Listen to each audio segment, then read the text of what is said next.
It's been a while since we set our sights on a fresh Armored Core game, hasn't it? I mean, seriously, the wait has felt pretty much endless. But now it's finally over, and what seems like forever has now passed, and skipped an entire console generation. Armored Core is finally back in the spotlight. Not that it ever was technically in the spotlight, but that doesn't really matter, does it? FromSoftware has finally heard the pleas of a very neglected fanbase, and they followed through with a game that is well beyond expectations, honestly. Now, I am aware that this review is a little late compared to other outlets who have got their reviews out earlier in the week or even last week, but I wanted to experience everything this game had to offer. You see, Armored Core 6 is a very big game with multiple endings and a lot of hidden content, so there was a lot to do here. The first playthrough of this game only represents about a third of the content available.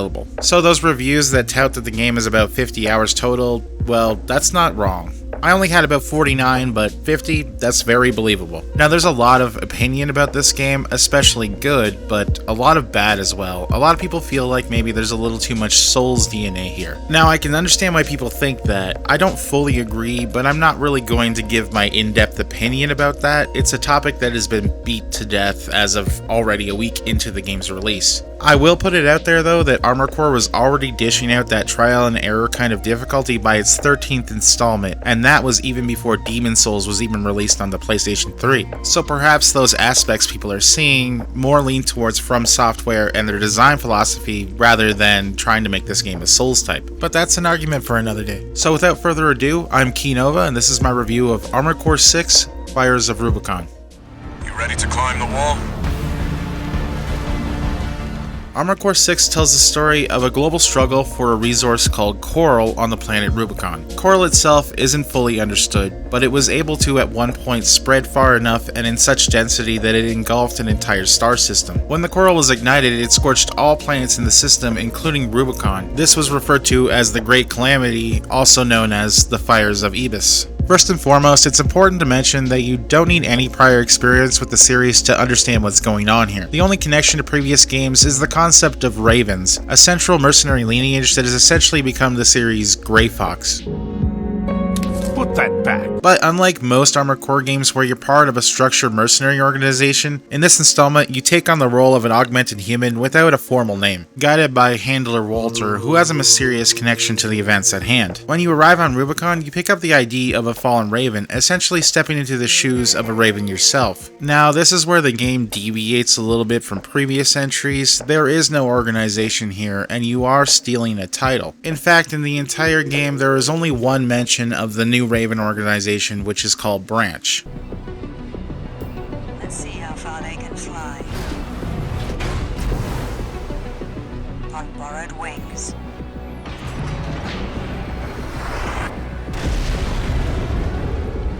The use of the Raven name here is basically to establish that your character now has a choice in matters. With this new identity, you are no longer just a hound, you are no longer just 621, you are Raven, and you are able to make your own choices outside that of your handler. So if you can't tell, one of the major themes of Armored Core 6's storyline is liberation. Not just for you, but for the planet itself and perhaps the coral.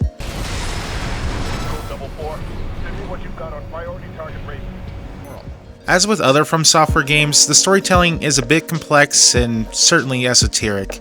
Nobody in the game quite understands what coral represents. Some see it as an energy source, others as a weapon, and for some, it's akin to a substance like a drug. Various factions are vying for control of coral, and it becomes clear that you're also in the dark. Not just about coral, but also about your purpose on Rubicon in general. There's a point in the game where the character Ire asks a very important question. Myself. What are you and Walter doing here on Rubicon? Now, before this question was asked, I was caught up in the gameplay and everything going on. I didn't realize that you really have no idea why you're here. Up until this point, you've been following Walter's orders mindlessly without any question whatsoever. Now, I'm not going to be going into spoilers here about the endings or what this revelation exactly leads to. However, I will say that this is the type of storytelling you can expect with Armored Core 6. Interestingly, when researching additional information about Rubicon, I discovered that the name is based on the Latin word rubico, which means red. There are some thematic connections to the historical tale of the real-world Rubicon, a river in Italy, but delving into all those connections within Armored Core 6's storyline would make this video 4 times longer. So I'll summarize my thoughts with the words famously uttered by Julius Caesar as he crossed the Rubicon. Alia iactai esti, The significance of this quote, tied to the famous Emperor's crossing of the Rubicon, is eerily reminiscent of the events that unfold throughout Armored Core 6, especially in its final chapters. Sorry to keep you waiting. I've got your back, buddy. Hope you've got mine.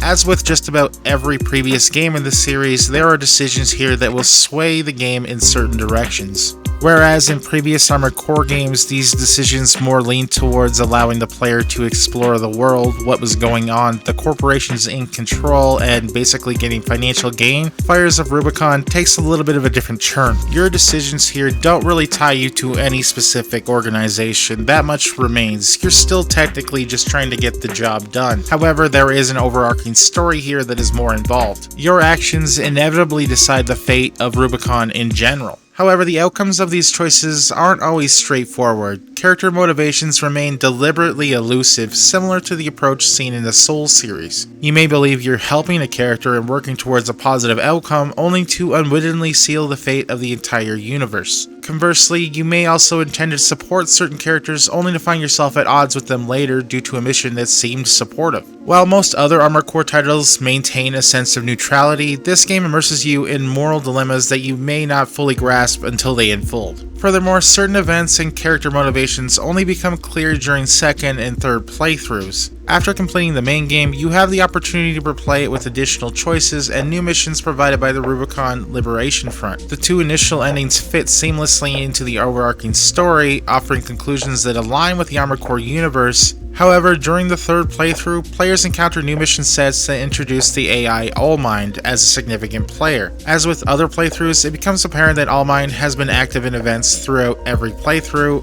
albeit not always so effective. I'm not going to reveal any spoilers about the endings as I've said, but I will mention that the final ending is perhaps the most enigmatic of them all, leaving more questions than answers. Many people find the story of Armored Core 6 to be disjointed. While I thoroughly enjoyed the game, I can't deny that there's some truth in that opinion. Armored Core lore has always been challenging to understand, with storytelling devoid of human faces or elaborate cutscenes. Character interactions primarily occur during gameplay, often through subtle comments scattered here and there. Plot details sometimes remain shrouded until an entirely different narrative thread is explored. While this approach does foster mystery and intrigue, it also can be very much alienating for those unprepared for the distinctive storytelling style present within these games. Defense program phase 3.0. Switching to termination mode. The gameplay of Armored Core 6 has sparked quite a bit of discussion. Some folks draw comparison to the older titles, while others insist that it has too many Souls-like or Sekiro elements. As I said, I'm not going to express my opinion in any depth about this. As for the former, I really don't feel it fits into that category either. This isn't just a throwback to the old Armored Core games. There are enough changes here to make this iteration stand on its own, with a strong emphasis of breaking away from the traditional expectations of a mech game. First, let's bid farewell to the finicky movement and aiming using shoulder buttons or the clunky D-pad controls that made earlier games feel a bit like learning an alien language. In AC6, the shoulder buttons are assigned to your arm and shoulder weapons. It's straightforward, and both newbies and veterans should find it easy to pick up. While I do understand that some people enjoyed the old control scheme and found joy in mastering it, in 2023, the concept of a unique, simulation-style control scheme doesn't necessarily help a game flourish.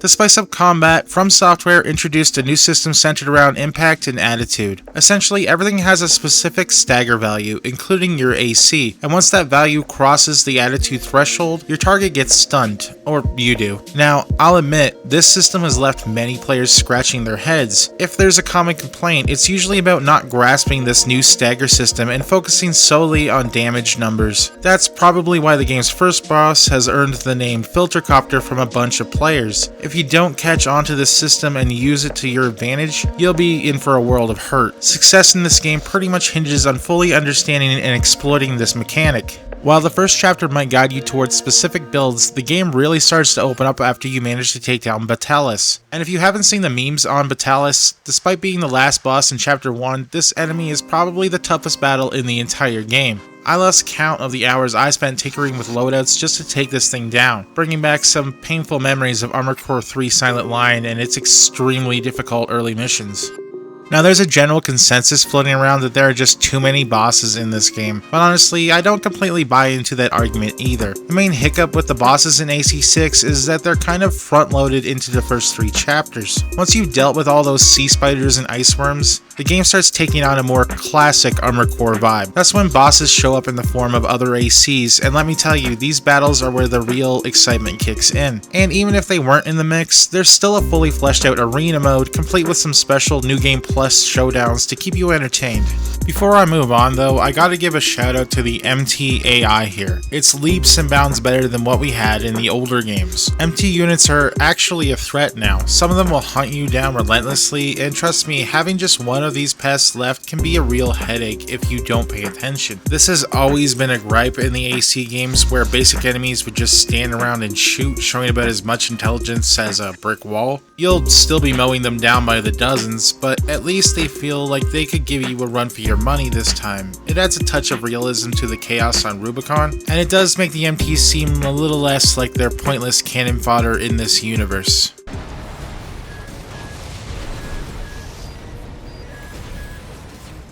Anyhow, let's talk customization. It's been streamlined here. Not a complete overhaul, but they've tidied up the menu system. A welcome change from the clunkier menu setups that were in earlier entries. There's not much to say about it. Everything related to building your AC is pretty much straightforward enough that even a toddler can handle it. Now, when it comes to the decal and emblem system, that's a tad more complex. Armored Core 6 weirdly has an emblem editor akin to those that were present in the Black Ops games. So long as you can manipulate the shapes and that are provided, you can make just about anything you want.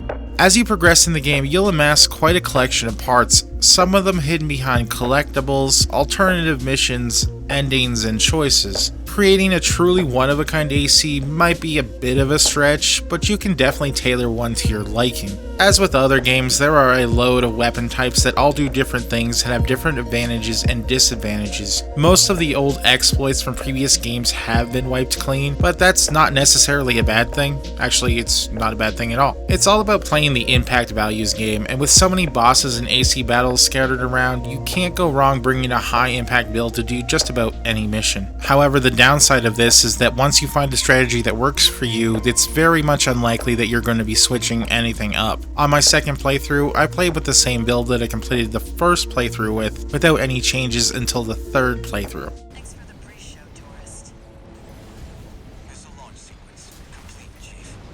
Ready when you are. When it comes to online play, you're getting the bare basics here. This might be for the better, as Armored Core 5 and Verdict Day suffered immensely because of their online-only content. While those games were a lot of fun while they were active, server shutdowns pushed players out of some of the most interesting experiences they had to offer. AC6 gives players the whole package, one which they'll be enjoying for as long as they have the game. There are no online-specific maps, rankings, missions, interactions, or parts whatsoever. The entire online experience mirrors the simple versus modes of earlier games, so if players want to take each other on and have a bit of fun, the option is there, but it isn't really required in any way. Before AC6 was released, a fair share of heated debates came about concerning its graphics. Certain influencers thought the game was subpar when it came to graphic fidelity, and not a lot of people agreed. Having played through the game entirely, I have to agree, those accusations are completely unwarranted. Environments are insanely detailed, perhaps to the degree that some might miss some of the detail if they were merely to focus on the mission at hand. Outdoor environments weave intricate scenes of conflict and hint towards the decimation those dozens of Rubiconians have had to endure. Of course, the ACs here look amazing if they aren't a little bit too dark. While players can certainly make their ACs as bright and colorful as they like, enemy designs tend to be a little bit dark and drab. A lot of the groups here have very dark company colors, or they're just red in some way. And while they're standing still, they look amazing. However, while in motion, they are just blurs of black and brown and red. Each character within the game has their own unique AC design. However, because of this, they're very hard to distinguish. It's only those very unique ACs that actually stand out in any significant way. Bosses are some of the most interesting the series has to offer, however, when they're in motion, they are also too dark to really get a read on what they actually look like. So to basically sum up a complaint that is probably common in every game like this, the colors here are too dark and they hide a lot of the fun details of all these designs. You can't really get a read on what a lot of things look like, at least not when there's sparks and particle effects and lighting flying everywhere at every moment. They got their walking advertisement all right. Armored Core 6 is definitely a standout game. It is excellent. However, there are some problems that I just didn't think could fit into certain categories. The biggest being the fact that the game is actually not as long as it seems. Once you have a handle on the gameplay and how things work, you can complete the game in about 5 hours, even if you're moderately good. Once you get a loadout down that you like, it's so easy to play through everything here. Even those bosses that give people the most trouble and everybody complains about, if you were to beat those enemies and get some parts that had significant impact values, you can cheese out those bosses in about a minute or two. In fact, I'd even posted a bunch of TikToks and a few shorts where I was doing exactly that. If you manage to use shotguns, songbirds, plasma cannons, and exploit the boost kick, you're not going to have any trouble here. It's all about learning the system, and once you have that system down, it's so easy to exploit that this game becomes almost laughable. And I can't get over the fact that the last ending in this game is just completely outrageous. I'm still not going to give spoilers, but it just doesn't make any sense. If you've seen a lot of early 2000s anime, it's an ending that is very reminiscent of that sort of weird philosophy when it came to trying to inject meaning at the very end. But what else is there to say about Armored Core 6? It's a great game that got a lot of attention, more attention than I think anybody actually thought it would. It brought Armored Core back into the public eye, not that it ever was. So I guess it put Armored Core in the public eye. Anyhow, it became a smash hit, and now it's probably very much likely that we're going to see more Armored Core on the horizon. Those with a keen eye will notice a lot of information withheld about certain things, such as Branch and the Ravens, and I'm really thinking that this is going to come up in sequels or DLC down the road. So now that my voice is completely decimated by recording this review, what were your thoughts on Armored Core 6? Did you like it? Did you not like it? What turned you on about the game, and what turned you off about the game? I'm curious to know your thoughts in the comments section below, and make sure to like the video if you enjoy my content. And if you're new, please consider subscribing. I'm almost at 500 followers, and I'd love to have you on board as the channel grows. Anyhow, I'm gonna go get a glass of lemon water. Thank you for watching this far, and I will see you in the next video.